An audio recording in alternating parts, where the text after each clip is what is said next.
Bienvenidos, señores y señores, and welcome to another Soccer Sanchez video. It's day 4 of Euro 2024, and today we got to see one of the tournament favourites of this year's competition, France, take on Austria. With me as always, my co-host, Stu Gets Goals 88. How are you, Stu? Yeah, good man, good. Very good game at 8 o'clock, and I'm looking forward to talking about France Austria. Overall, it was a good performance by France. A narrow 1-0 victory, and it took an own goal from Austrian defender Weber in the 38th minute to confirm victory. However, France's cohesion and team play looked on point. The game plan was implemented, and in the end it worked, with the French team claiming all 3 points. Austria, however, made a great account of themselves. Ralf Rangnick has really transformed the Austrian side. Very organised, pressured at all times, and it made life difficult for that French team. Stuart, what did you think overall of the French performance? Yeah, I thought France were really on it, and the front three obviously they're going to give any defense trouble, Mbappe and Dembele, but I felt Austria, they handled it relatively well. I feel that if France was playing a more high profile team, a better team, they would have taken more care in the final third and put away some of those chances, especially Mbappe with some. I think he had a shot in the first half which the keeper made a good save in his near post. But I thought that chance right in the second half when he went through on goal where he outpaced the defender. It's like everyone would have thought this is going in, but he went wayward. But yeah, I thought France were really good. And the start of the show for me, was K.I.N.E.T.I.K. He was just all over the pitch. Kind of reminded me of him at Chelsea, where he was creating chances a bit, spreading the ball. He seemed, very reassured, and he kind of gave that kind of box-to-box midfielder sort of vibe. And obviously Mbappe again, his pace obviously scares and terrorizes defenders. And I felt Austria were pretty good too, resolute in midfield and were pressing very well. And I thought at the end, they might nick a draw because France was so wasteful. You know what they say in football. If you don't put away your chances, you're going to regret them. And I thought that was going to happen right towards the end. But France, deserved win. Could have been more, and I think they'll probably go away fairly happy. Minus the Mbappe nose incident, that looked pretty nasty. We'll see how he fares in the morning. When in contrast to the England team yesterday, where I kept mentioning there was quite an imbalance in the team, i.e. Kieran Trippier playing on the left-hand side, Foden on the left wing wasn't particularly good. France had every corner of the pitch covered. I mean, you're looking at the left-hand side and you had Theo Hernandez doing his thing on the right. Dembele was causing problems in attack. Griezmann was contributing to the play. I mean, he was absolutely class. Antoine Griezmann, he's just been fantastic, and some of the balls he's putting through to the attack is world class player completely. And Kante was absolutely fantastic. He was covering all of the field, left, right, and centre. There wasn't a blade of grass that he didn't cover. At one point, you even saw him running down the right wing, trying to get past the fullback to deliver a cross. I mean, he was absolutely everywhere, and rightly so. He was given man of the match. I mean, he really, really ran his heart out, and it's nice to see him playing again. And obviously, he's gone to Saudi Arabia and he's doing his thing there.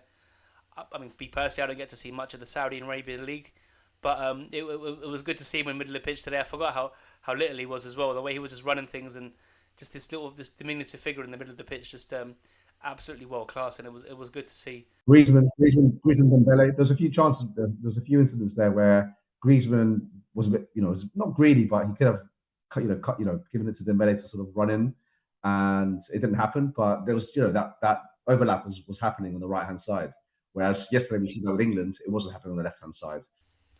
A special mention to Austria. I mean, they did fantastically well. Very well organised team. They pressed France almost the entire game, made it very difficult for them. At one point, Ralf Rangnick brought on Wolfsburg forward Patrick Wimmer, who was causing problems for that French team. Very lively, has a lot of pace. Kante had to help out the defence a few times because of because of his attacking threat. And I think overall they deserve something more than what they got today. A draw would have been fair, possibly. As I say, France got their goal through an own goal, so they were fortunate in that sense. But yeah, Austria made a good account of themselves, and it's not too late yet. There's still 2 games left. I mean, surely they can go through if they perform like that. Stuart. I mean, they had a really good chance in the first half, right? It could have been so different because there was that one chance where the player went through on goal, and the keeper made amazing save, point blank. So, I mean, following that performance, France, as I say, played well, but didn't score the goal to actually win the game. Do you still think they're still up there as favourites for the tournament? Yeah, totally. I mean, with that squad, I mean, you'll be a fool not to have them as a favourite to win. Just depends how the knockout rounds go, but yeah, I mean, again, you have to see how Mbappe fares from that. The nose break. He will have to wear like some sort of mask or something, to keep things where they are. But yeah, I don't think that will phase him from remaining games. Yeah, just carry on. And we have to mention that the injury that Mbappe took at the end of the game there, it looked really bad. His nose was bleeding profusely.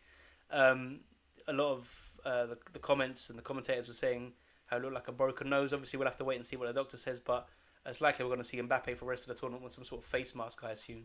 The other results today also include a fantastic win for Romania. Their first win in a European Championship since they beat England in 2000. They came off 3-0 winners, and if you haven't seen it yet, the first goal is absolutely fantastic. You need to take a look. 29 minutes, Stanciu with a top left-hand corner finish. It was absolutely brilliant. As I say, catch it. What did you make, Stuart, of Romania and the first game of these Euros? Oh yeah, yeah. So the first and the second goal, and yeah, keeper. Obviously, it was down to the keeper's bad passing, and then second one, you should be doing better. But yeah, it's good to see Romania doing well. I think they're usually very much underperforming in the international competitions. I think the last time it was Euro 2016 where they made an appearance and they didn't do very well. So yeah, they'll avoid by that 3-0 win against Ukraine. I mean, I don't think Romania have many standout players. There's Dragutin, but apart from him, I mean, there's also Haji's son that came. Yeah, yeah, Haji's son exactly. He came off the bench. But yeah, they're good for them. Good for them. And yeah, The other game today, the 5 o'clock kickoff at UK time, was Belgium against Slovakia. Belgium are playing arguably with possibly the last remnants of their golden generation. Kevin De Bruyne, obviously leading that, along with Lukaku. Lukaku had 2 goals disallowed. One of them for offside, which was very tight, but the automated offside system worked very well. He was offside, and that was disallowed in that sense. Um, the second goal, I think it was in the last 5 to 10 minutes of the game, um, was disallowed for handball. Now, if you look at the incident, personally, I don't think it was a handball. Watching the game in real time, you will see why. When you slow it right down, though, it looks obviously a handball. It does touch his hand, but in the context of the gameplay of the incident of the way he gathered the ball and then passed it to Lukaku to score, I don't think the ball touching the hand made any difference to that at all. The ball trajectory doesn't change in actual fact, and it's such a light brush that they use this new technology. I don't know if you've seen it, Stuart. This new technology that they use in cricket to see if the ball has touched the bat. Similar thing, they're using technology to see if the hand touches the ball. So there's a little graph that shows a point of contact, the sound, to kind of prove that it touches his hand. But again, if you look at the context of it, me personally, I don't think it's a handball at all. But unfortunately for Belgium, it got disallowed. So Lukaku's 2 disallowed goals plus a couple of sitters that he's missed. So not a good day all round for Belgium. But yeah, the technology is interesting, to be honest with you. yeah. I mean, I've seen the memes on Twitter already about Lukaku, and yeah, the funny captions about Lukaku's performance. So I knew that. I knew from the get.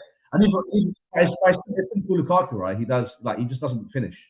Just can't finish. Going back to this technology thing. So I didn't watch the game, but was it? Was it one of those ones where the referee gets called for his opinion, or was it just basically is ruled as a black and white? So the VAR requested for the referee to take a look at the incident, so that's why he did that. But again, it makes a massive difference when you slow something down to when you actually watch it in real time. So I mean, I think Bolton were unlucky there. I don't know if this technology is going to be a good thing or not, but again, it's all about context and the ball hit his hand there. I don't know. It was I think it was a bit unfair, to be honest with you. Well, anyway, that was Euro 2024 Day 4. I hope you guys are enjoying the series of videos that we're releasing. There'll be more to come. Copa America starts this week as well, so we'll be doing a video on Copa America soon. But in the meanwhile, thank you so much for watching and listening. Please, as always, like, subscribe, and please do leave your comments in the comment box and let us know what you think. France, do your favourites. What did you make of their performance today? And are you looking forward to seeing Mbappe play in a Ninja Turtle mask? Who knows? Again, Stuart, thank you as always. Thank you as well for listening and watching. It's been emotional. Good night. So yeah.